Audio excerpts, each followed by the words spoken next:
War has been fought for many reasons throughout history. Blood has been spilled, kingdoms destroyed, and people slaughtered.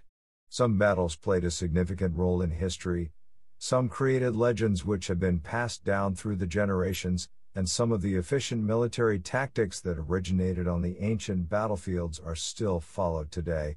Ancient military commanders like Alexander the Great and Hannibal proved with their brilliant strategies that nothing was impossible on the battlefield. Number 14. Battle of Plataea, 479 BC. In the summer of 479 BC, a large Persian force led by King Xerxes invaded Greece. The Greeks tried to hold the Persian force with 300 Spartiates and 7,000 hoplites under the leadership of King Leonidas in a narrow pass. Despite the gallant efforts of the Spartans, Persia conquered Thermopylae and had several victories in Artemisium, Thessaly, Boeotia, Euboea, and Attica. However, Persians lost the Battle of Salamis. Then Xerxes retreated and returned to Asia with half of his army. He put Mardonius in charge in Boeotia. The 60,000 hoplites, under the command of the Spartan king Pausanias, marched towards Boeotia to fight the Persians. The historic battle took place near Plataea, modern Plataea, in Boeotia. A huge portion of the Persian army was trapped in the camp and slaughtered. This battle allegedly happened on the same day as the Battle of Mycale and marked the end of the Persian invasion. Number 13. Battle of Thermopylae, 480 BC. In the summer of 480 BC, an unparalleled Greek force of 7,000 men, led by King Leonidas of Sparta, blocked the outnumbered Persian army at the pass. The Greeks held off the Persians for 7 days in 3 vicious battles, often epitomized as famous last-stand battles in history. Leonidas blocked the road with his troops for 2 days, this road being the one and only way for the Persian army to pass. After the continuous 2-day battle, Greek resident officials revealed a secret pass through which the Persian army could enter. Leonidas, with his 300 Spartans and several other Thespians and Thebans, died a glorious death at the pass. Number 12. Battle of Red Cliffs, 208 AD. The Han dynasty ruled China for around 4 centuries, dividing the kingdom into its western and eastern periods. A decisive battle took place in 208 AD between the 2 southern warlords, Liu Bei and Sun Quan, and Cao Cao, who had control over the northern part of China. Cao Cao assembled his 800,000 soldiers and attacked his southern rivals swiftly with a mission to unify China. The southern warlords had 50,000 soldiers altogether, including 30,000 trained naval soldiers led by Zhou.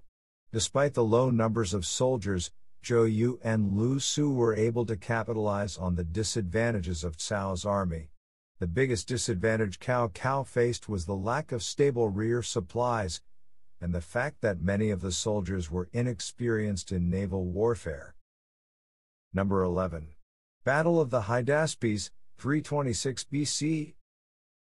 Often considered one of the costliest battles for Alexander the Great, the Battle of the Hydaspes River was fought between King Porus of the Hindu Parava kingdom and Alexander the Great in 326 BC. During this battle, Alexander attempted to cross the river during a monsoon despite the great Indian force waiting for him on the opposite side. The battle was the result of Alexander's mission to extend his empire towards India. The battle opened a gateway to develop Greek and Indian cultures that lasted many centuries. Number 10. Battle of Changping, 262 BC to 260 BC. The Battle of Changping took place during the Warring States period in China between the state of Qin and state of Zhao. The Qin attempted to invade the Zhao in 262 BC but was forced back. The Zhao, with a 400,000-strong force, attacked the Qin camp. However, the Qin's army ambushed the Zhao force in the mountains before they could reach the camp. After 46 days without supplies, the Zhao finally surrendered and the Qin won a decisive victory. Number 9. Battle of Chalons, 451 AD. The Battle of Chalons was part of the Hunnic invasions of Gaul, fought between Roman Emperor Aurelian and Emperor Tetricus I of the Gallic Empire. This battle has been remembered for years because of the high death toll. It ended the Gallic Empire and reunified it with the Roman Empire after 13 years of separation. Number 8. Battle of Kadesh, 1274 BC. The Battle of Kadesh is the oldest ever recorded military battle in history in which the details of formations and tactics are known. The battle took place in present-day Syria between the Egyptians, Ramses II, and the Hittite Empire, Muwatalli II.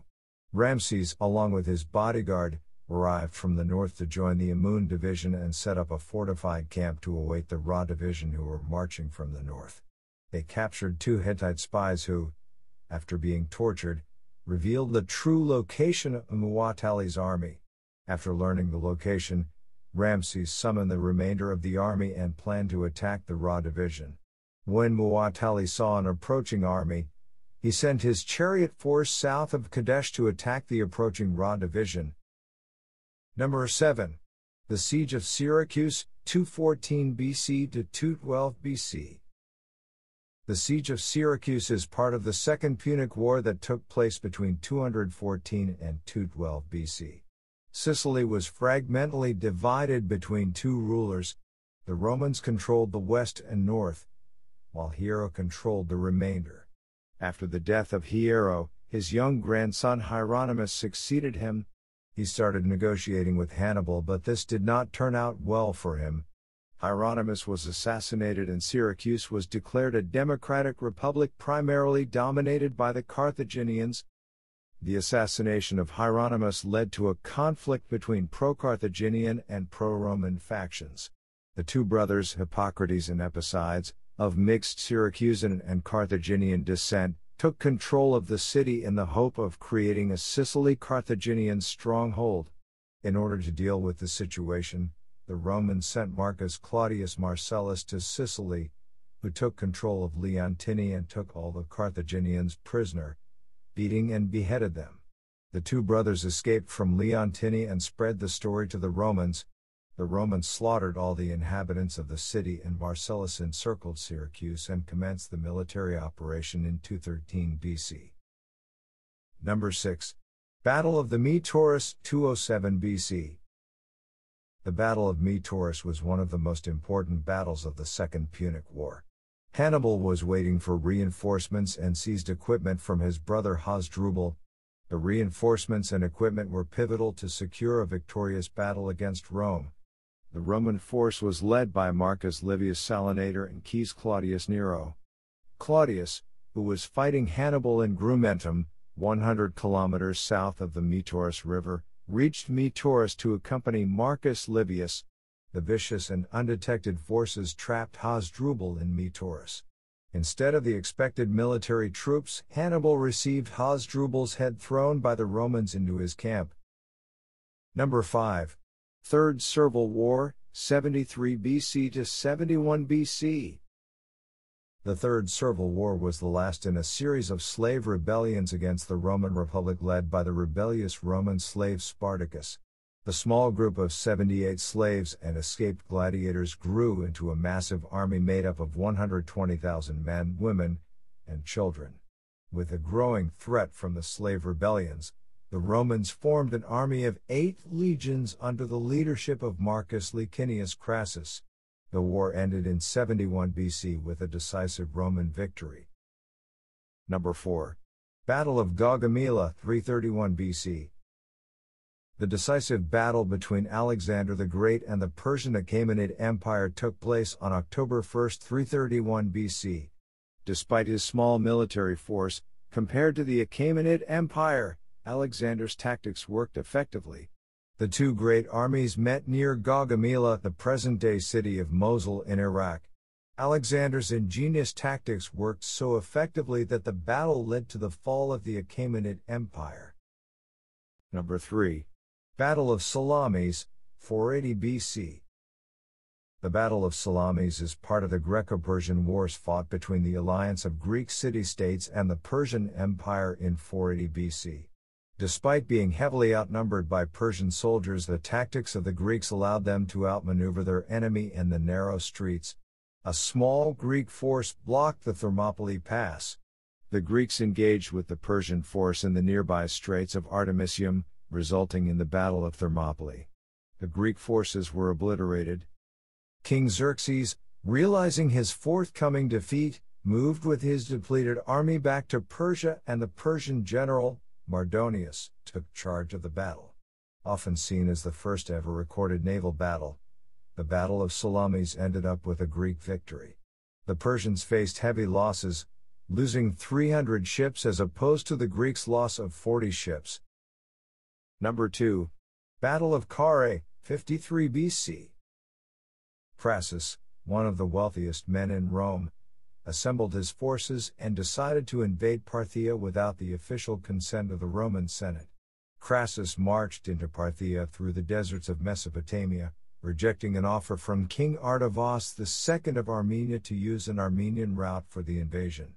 The clash between the two empires took place near Carrhae. The Parthian leader Serena decisively won the battle, slaughtering and capturing most of the Roman soldiers. Crassus was killed in the battle, which led to the end of the Roman Republic and the rise of the Roman Empire. Number 1. Battle of Gaugamela, 202 BC. The decisive battle between the Chu and the Han, fought in 202 BC between Liu Bang and Xiong Yu, ended with a victory for Liu Bang. Liu Bang later proclaimed himself Emperor of China and founded the Han dynasty, whereas Xiong Yu committed suicide after the battle. During the battle, Han troops captured Xiong Yu's wife consort Yu. He sent most of his army to the capital to save his wife, and the divided force turned out to be an advantage to the Han. Liu Bang snared Xiong Yu's 100,000 armies with his prodigious 300,000 force at night as the battle raged. When Xiong Yu saw his army crumbling, he had no choice but to fall on his sword.